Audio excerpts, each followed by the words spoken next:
Hare Krishna. The event of death isn't avoidable, but the trauma of death is. Death is the scariest reality of life. In fact, this reality is so scary that most of us try to just deny it. Even if we see it around us, still we try to distance ourselves from it by thinking that it's not going to happen to us, at least not in the near future. And thus we go on with our life. However, the principle is that denial doesn't change reality. An ostrich may deny that a predator is chasing it by burying its head into a ground, but the predator is still going to pounce on it. Like that, death is creeping on us at every moment. We may deny it, but at every passing moment we are moving closer and closer to death. And the way forward for us is to recognize that we at our core are spiritual beings. We are ourselves indestructible. So when we understand this, then we can actually become much more confident in our preparation of death. So Krishna talks about this as a foundational knowledge in the Bhagavad Gita. In the second chapter, he talks over many verses about how the body itself is indestructible. And the point of stressing the indestructibility of the body is that leads to freedom from grief. So Krishna says, Jatasya hi dhruvo mrityu dhruvam janma mritasya cha tasmad pariharyarthe tvam shochitum arhasi.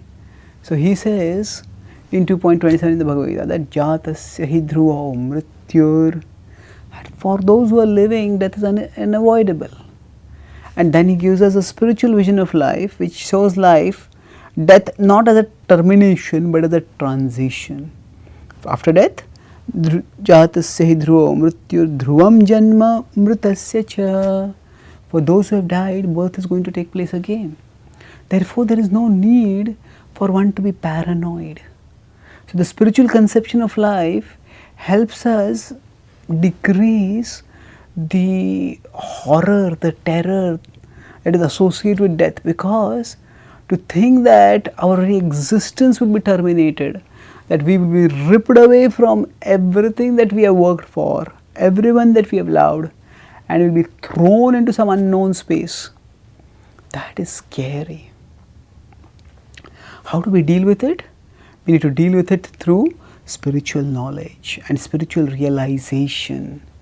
So the more the trauma of death is primarily because we feel that we are going to lose everything and we don't know what is going to happen in the future. So if we understand that we are spiritual living beings, that ultimately the post-mortem journey as well as the pre-mortem journey, that means the journey after death as well as the journey before death, is ultimately guided by the Supreme Lord. Ishvara sarva bhutanam hriddeshe arjuna tishtati brahmayan sarva bhutani yantra rudhani mayaya. Krishna says in 18.61 that there is the indwelling super soul who is guiding the wanderings of all living beings. So when we understand that he is our guide and he is our destination, then we strive to become attached to him by the practice of bhakti yoga.